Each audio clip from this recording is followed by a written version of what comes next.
Hi everybody, good morning. This morning we are going to take a look at a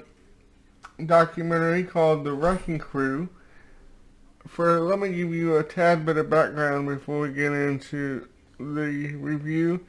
The Wrecking Crew was a studio band that primarily worked with Phil Spector in the early '60s, right up to like the early '70s when they started branching out and doing freelance work. Um, they are some of the members, because there was kind of a revolving door of members. Some of the members included Larry Knechtel on bass and keyboards, Don Randy on uh, keyboards, Tommy Morgan on harmonicas, the late great Hal Blaine on the drums, uh, the great Carol Kay on bass, Plas Johnson on horns, and Glenn Campbell on guitars, and many more. And the great Tommy Tedesco also on guitar. As a matter of fact, shortly before Tommy's death from cancer,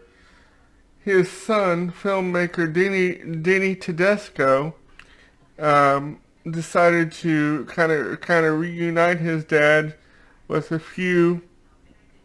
of his old Wrecking Crew bandmates and basically tell their story. The way this project started is that Denny was wanting to tell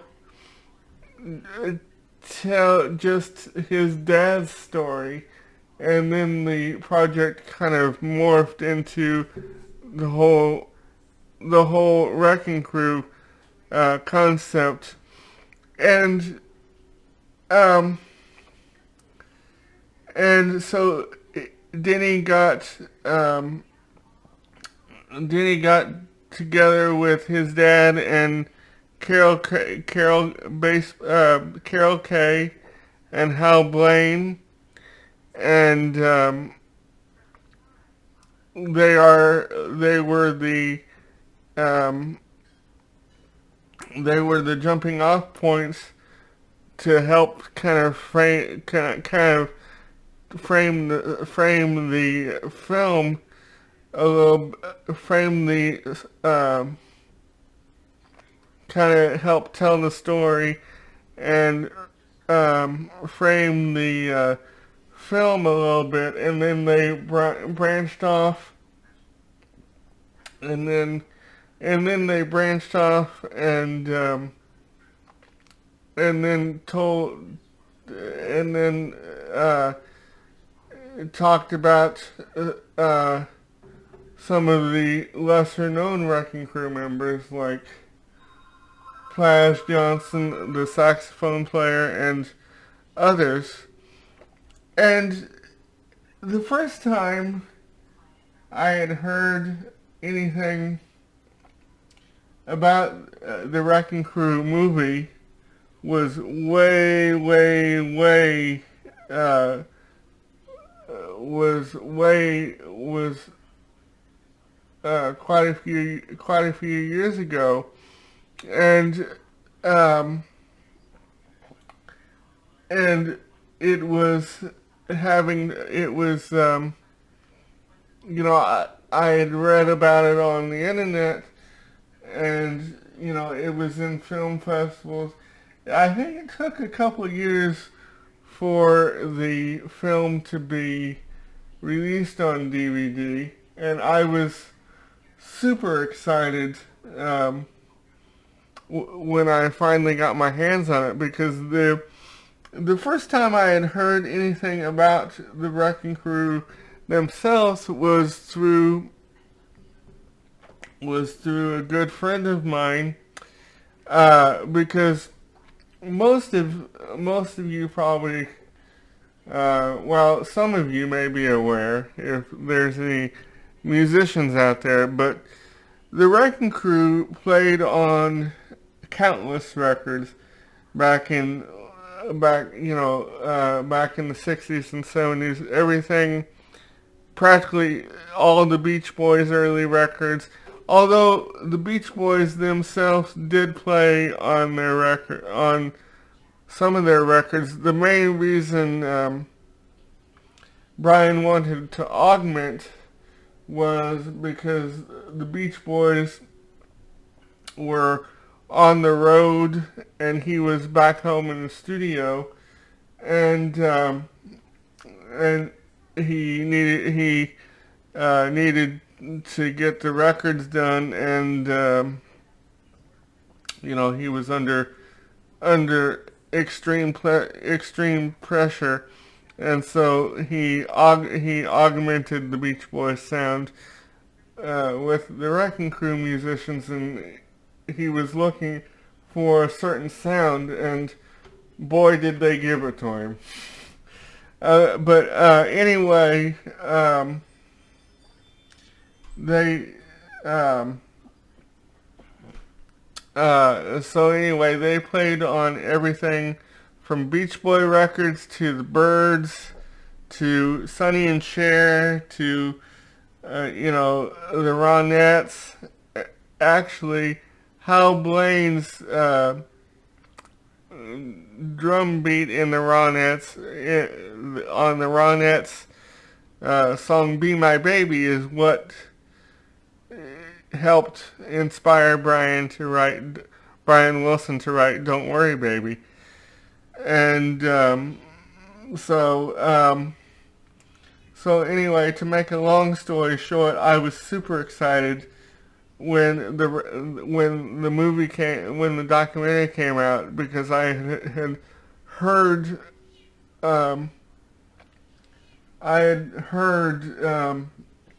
about the Wrecking Crew for years, but I never really saw any footage of them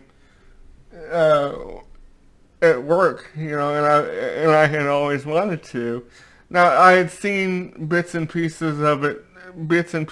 footage in Beach Boy documentaries, but nothing like what's in this documentary. I mean, it is tremendous. And another thing that I like about this is that, as far as the core players, Tommy Tedesco, Hal Blaine, and Carol Kaye, is that the documentary kind of tells their individual stories too. The way it's broken down is that it takes each musician, and they have their own section of the documentary. The way the DVD is broken down, or the film, is that it will say something like Hal Blaine, and then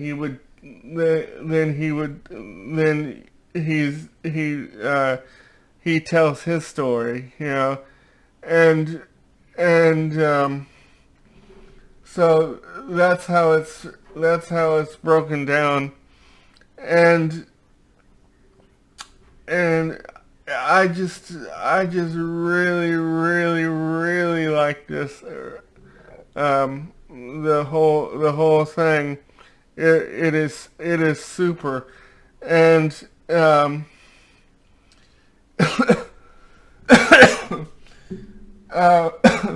sorry, but one of the But one of the other cool things that I learned um, um, that I learned about Hal Blaine is that is that when Dennis Wilson of the Beach Boys released his solo record uh, in '77, Pacific Ocean Blue, is that Dennis had Hal play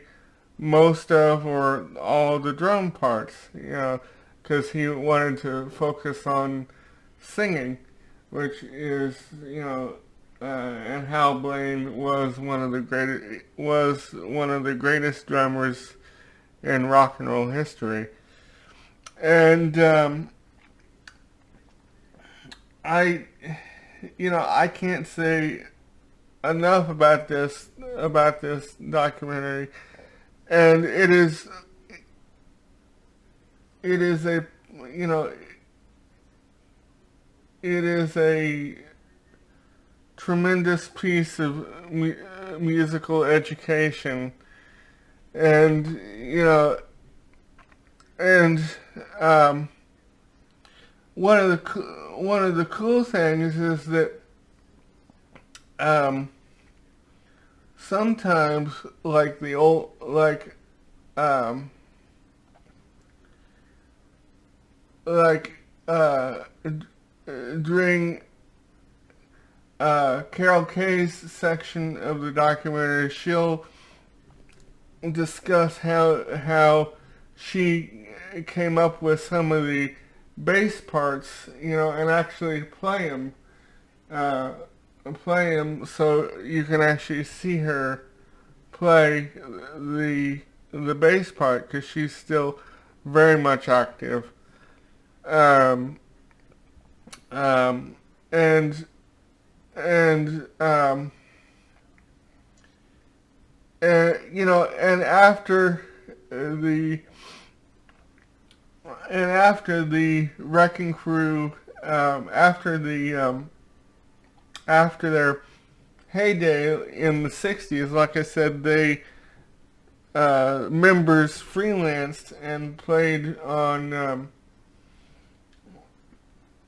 on everything, from like TV show themes. As a matter of fact, Tommy Tedesco, which is something that I didn't know from this documentary, is that he was one of the guitar players that played on the TV show MASH theme, and I actually was listening to a podcast, and they had a question and answer episode. I listened to this podcast on MASH or about MASH, and they were having a question and answer episode, and one of the questions was, was who played the guitar parts on MASH, and or on the MASH theme, and they didn't know. So I immediately, sent a message to them through Facebook and let them know. And actually, they mentioned my name on the podcast. So thank you, Denny. Thank you to the Wrecking Crew documentary for for that little piece of that little nugget of information. And but yeah, they after the heyday of the '60s, a lot of the Wrecking Crew musicians freelanced and played on other people's played on uh, other records. And actually, when Glen Campbell, which doesn't surprise me, when Glen Campbell hit it big as a singer, he when he started his solo career, he had the Wrecking Crew play on Wichita Lineman, and I had always thought that that the bass part on Wichita Lineman was a guitar, was an actual bass guitar, but actually Carol Kaye played that famous bass part on Wichita Lineman on a tuned down electric guitar, which I thought was cool, but because so I give the Wrecking Crew about five stars, and if you're a music fan, you won't be disappointed, and I urge everybody who is to go out and find this documentary because it is tremendous. Enjoy the documentary.